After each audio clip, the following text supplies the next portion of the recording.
Hey, what's going on, Beowulf Nation? It's on Beowulf back at it with another video. This is some crazy stuff to talk about. So if you haven't seen my last two videos, when I was in the Atlantic Ocean, both of my Yamaha GP 1800R and my Kawasaki SXR 1500 stand-up.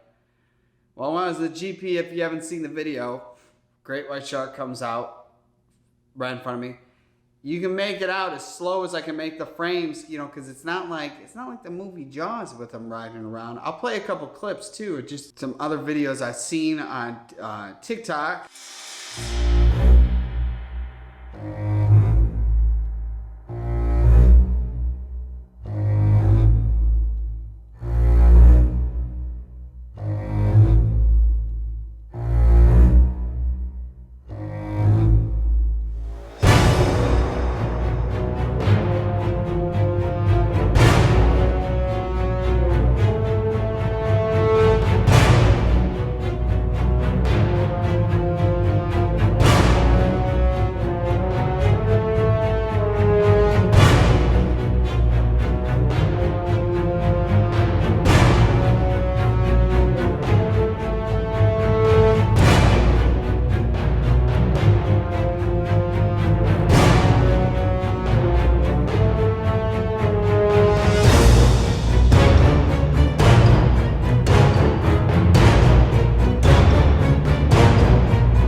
Fishing group down in South Carolina. I'm hoping to team up with them too going out there. They fished for great white and tag them, so I'm hoping sometime. It's a couple-hour drive, so I just had to plan the logistics about doing that. And there was another video too with the guy jumps off a boat and the tiger shark comes out of nowhere super fast. It's like literally crazy.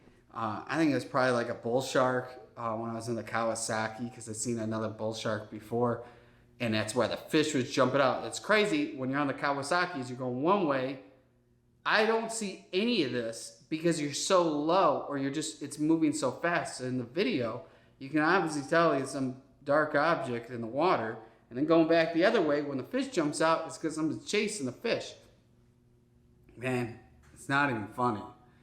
So anyways, let's get about the whole video. So Ocearch, if you haven't heard of them, Ocearch is the leading in tagging great white sharks in the whole entire world. Their ship goes from the west to the east coast. When they're on the west coast, when Paul Walker was alive, he helped out with them with tagging great white sharks. If you check, they used to I think they had a TV show at one period of time. I think it was, I forgot what network, but I remember they had a TV show set up. So I know a lot about stuff in the past then.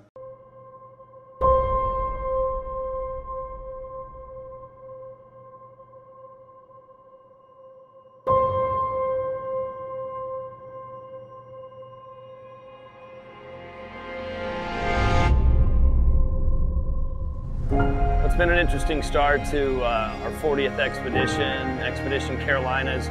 We actually ended up leaving out of Brunswick, Georgia, heading northbound because we had reports of a dead whale offshore. Arrived at the whale on the first day in the morning and were able to find it. A lot of tiger sharks on the animal, a few white sharks. We had two coming back to the boat. They both got off before we got to the cradle, which was somewhat disappointing. We're here in the Carolinas region for a real reason. We think that white sharks use this area in the late winter and early spring as a feeding ground, and possibly as a place for the adults to come together and mate. And then the females leave and go offshore. So this is a critical part of our study, an area that we have not gotten enough samples before.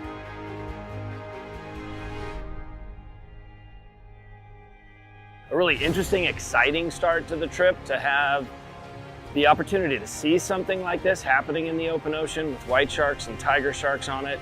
A terrible tragedy, but we were hoping that it would bring some white sharks in so that we could, leverage that to create some advancement for our science team. And we'll see, we still have a little bit more time here before the weather closes down on us. But tonight the wind's going to come up for some time, so we're going to move up into South Carolina, hide from the weather for the next several days, and then as soon as it clears up, we'll be back here out on the water, probably sliding north up toward the Frying Pan in Cape Fear, North Carolina.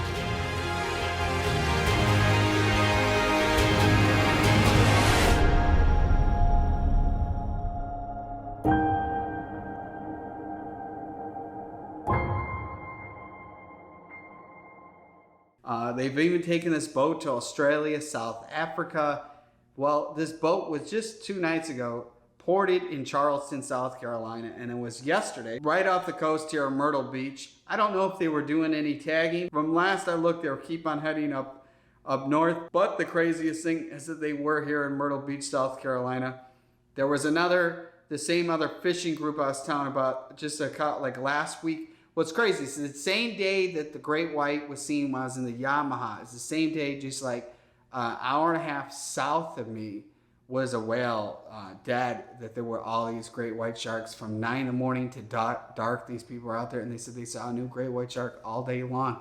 So it's kind of crazy, is it, when you see the tagged ones. I mean, there's a lot more, which is not something to get paranoid. It's actually a really good thing. It's better to know there's a lot of sharks than there is no sharks. To be honest, you're going into their world the same as if I was going out to Yellowstone or anywhere where there's grizzly bear, and I wouldn't be a shocker that I'm seeing a grizzly bear or a mountain lion or a moose or, something like a buffalo.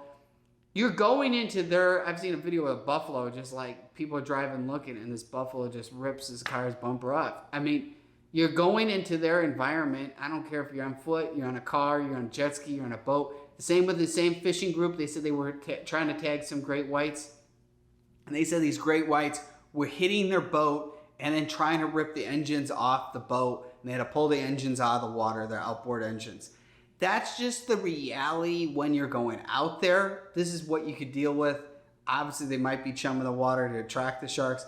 But just remember that. You see a shark and you're on a jet ski, go the other way.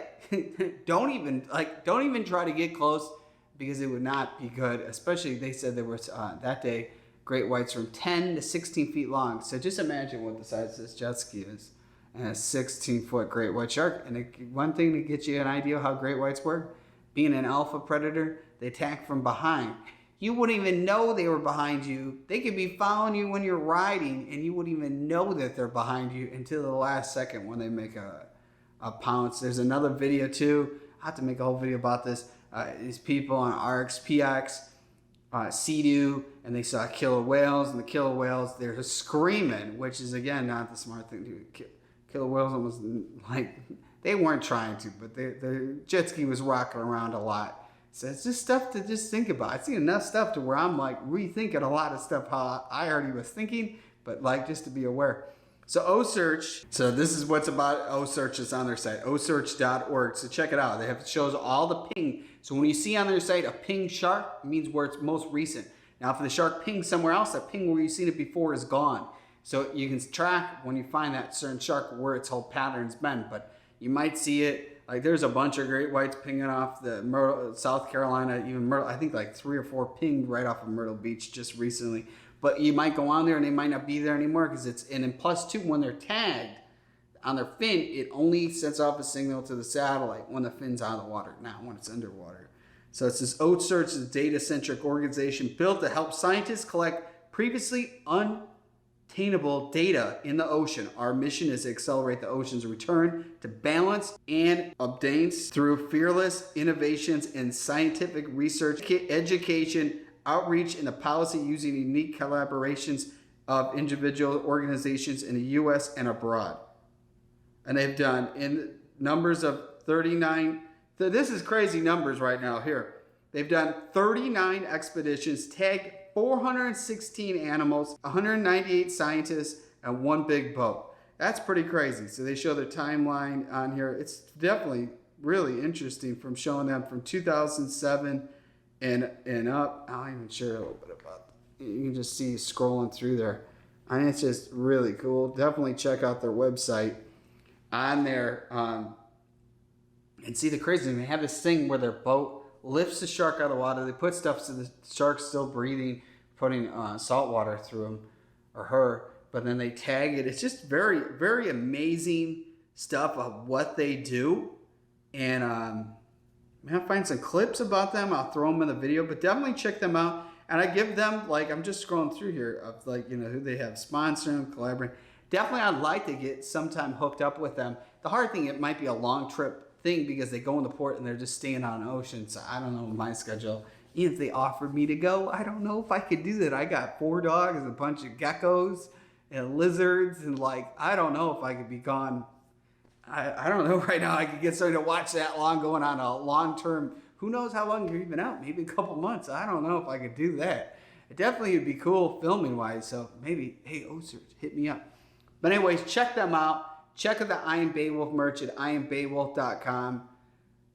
Check out my Amazon store, amazon.com/shop/IamBeowulf. I hope you guys enjoyed this. I like bringing all types of news. It doesn't always have to be jet ski, which it is. This one is jet ski related, but just be aware of that and check out their site, because maybe you'll be riding somewhere and you can see what maybe recently pinged out there. And I know they tag some alligators and sea turtles and dolphins and stuff. It's definitely really cool. So check them out, ocearch.org. I'm Beowulf. Be mighty and stay strong.